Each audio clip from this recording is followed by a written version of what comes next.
Madam ये क्या पूरा मामला है और किस तरह से ये पकड़ में आया?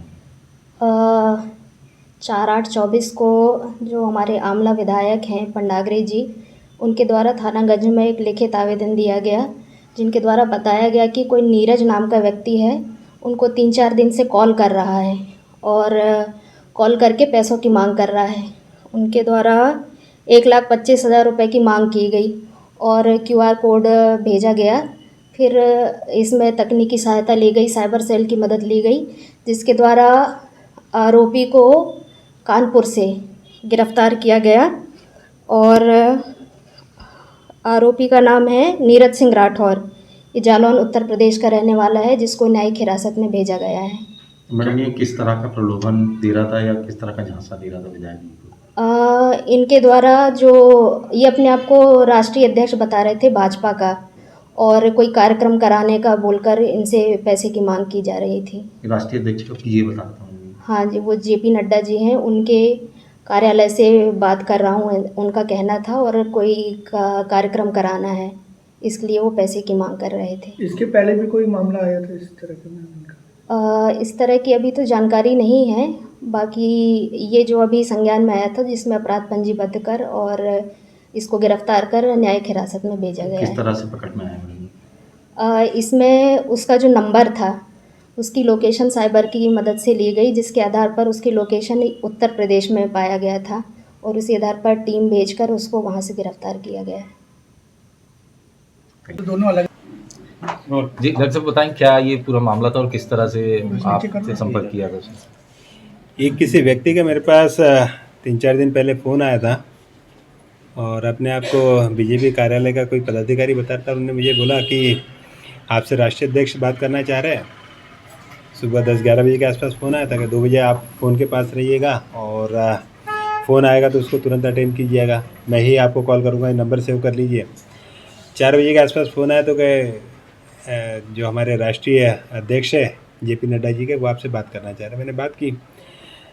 अब वो मुझे बोलने लगे कि आप 10 तारीख को आके मुझसे मुलाकात कीजिए, अभी हम लोग कुछ आगे का प्लान कर रहे हैं, तो आपको आना है और कुछ हमको सहयोग भी करना है। तो आवाज़ से तो समझ में आ रहा था कि फेक कॉल है और समझ में भी आता है कि इस तरह के लोग आजकल अपने सोशल मीडिया का और अपने ऐसे साइबर क्राइम इस तरह से करके दुरुपयोग करते हैं।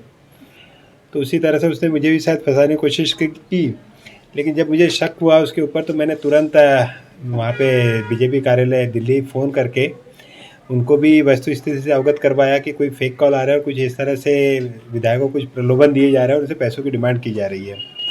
तो वहाँ से भी मेरे को जानकारी प्राप्त हुई कि इस व्यक्ति पे कार्रवाई करना है, आप वहाँ पे एक एफआईआर करिए। बैतूल में कोई नीरज सिंह नाम का व्यक्ति था, तो यहाँ पे मैंने उसकी एफआईआर करी और एफआईआर की कॉपी वहाँ पे दिल्ली भेज दी और कल उसको कानपुर से गिरफ्तार किया गया है और आज उसको यहाँ पर लेके आया है। सर कितने रुपए की मांग की थी आपसे? मुझसे 1.25 लाख रुपए की मांग कर रहा था और आज वहाँ पर जब पुलिस स्टेशन मुझे भी पुलिस वालों के द्वारा बुलाया गया था उसकी शिनाख्त के लिए और कुछ प्रश्न पूछने के लिए, तो मैंने भी उससे पूछा। मैंने कहा कहीं और फ़ोन किया, तो पता चला कि उसने लगभग अधिकतर विधायकों को फ़ोन किया है। मेरे भी कुछ मित्रों से बात की है तो उन्होंने भी बताया कि उनको भी इस तरह के फ़ोन गए थे और जैसे मेरे पास फ़ोन आया था मैंने तुरंत यहाँ पे गंगाबाई उइके दीदी को और चंद्रशेखर देशमुख को भी फ़ोन करके बताया था कि इस तरह के फेक कॉल आ रहे हैं। दूसरे दिन चंद्रशेखर देशमुख जी का भी मेरे पास फ़ोन आया कि उनको भी कुछ इस तरह के प्रलोभन दिए जा रहे, कुछ इस तरह के ऑफ़र दिए जा रहे हैं और पैसों की डिमांड की जा रही, तो वो भी मुझे हंसते हुए बता रहे थे। तो आदमी के बारे में सभी को जानकारी भी देने का उद्देश्य और उसको पकड़वाने का उद्देश्य यही था कि जो इस तरह के ये जो साइबर क्राइम में लिप्त है और लोगों से इस तरह की अवैध वसूली कर रहे हैं, इन पे सख्त कार्रवाई हो। इसलिए मैंने तुरंत त्वरित एक्शन लेते हुए वहाँ पे दिल्ली कार्यालय भी सूचित किया, पुलिस में एफआईआर भी की और उसको गिरफ्तार भी करवाया। सर किस तरह का प्रलोभन दे रहा था या कुछ पैसे की मांग जो कर रहा था? मुझे बोल रहा था कि हम लोग कैबिनेट का एक्सपेंशन करना चाह रहे हैं, तो आपका भी उसमें हम लोग नाम डालना चाह रहे हैं, तो आप आकर हमसे मुलाकात कीजिए और आंध्र प्रदेश में कुछ कोई कार्यक्रम है तो उसमें आपको ऑनलाइन ट्रांजेक्शन करना है 1.25 लाख रुपए। तो मैंने उससे बोला, मैंने कहा कैश की बात हो तो मैंने कहा कोई दिक्कत नहीं है, क्योंकि समझ तो आ ही गया था। मैंने कहा आप कैश बता दो, मैंने कहा कहाँ है, किसको है, मैंने कहा वहाँ पहुँचा देता हूँ। तो नहीं, क्या ऑनलाइन ट्रांजेक्शन करना है, फिर हम लोग बाद में आपको बताएंगे ही। तो उसको इसी तरह 2-3 दिन तक के बातों में उलझाए रखा जब तक कि वो पकड़ा नहीं गया। सर जो उसने बात की थी, तो आपको लगता है कि जो नड्डा साहब का या जो प्रदेश अध्यक्ष जी का जो उसने बात कराई है, तो आवाज़ एआई से बनाई हुई थी? नहीं, बिल्कुल नहीं। इस मामले में बिल्कुल कहूँगा कि बेवकूफ़ आदमी था। क्योंकि जो आवाज़ थी जेपी नड्डा जी के आवाज़ के बारे में किसी भी बीजेपी कार्यकर्ता से, किसी पदाधिकारी से, किसी जनप्रतिनिधि मुझे सब पहचानते उनकी आवाज़, तो पूरा देश जानता है। तो आवाज़ मुझे बिल्कुल भिन्न लग रही थी, तो इसलिए मुझे तुरंत उस पर शक हुआ। तो मैंने इसलिए वहाँ पे जेपी नड्डा जी के ऑफिस भी, उनके पीए से बात करी, उनको भी सूचित किया। और आदमी बस यही था कि छोटी छोटी कुछ इस तरह की वसूली करके अपने अपराधों का अंजाम दे रहा था। और भी कुछ वसूली कर चुका है क्या कहीं से? इस बारे में मुझे जानकारी नहीं, लेकिन इसके बारे में जानकारी है कि पिछली बार भी ये गिरफ्तार हुआ था राजस्थान में, वहाँ पे भी इसने इस तरह के कृत्य को अंजाम दिया।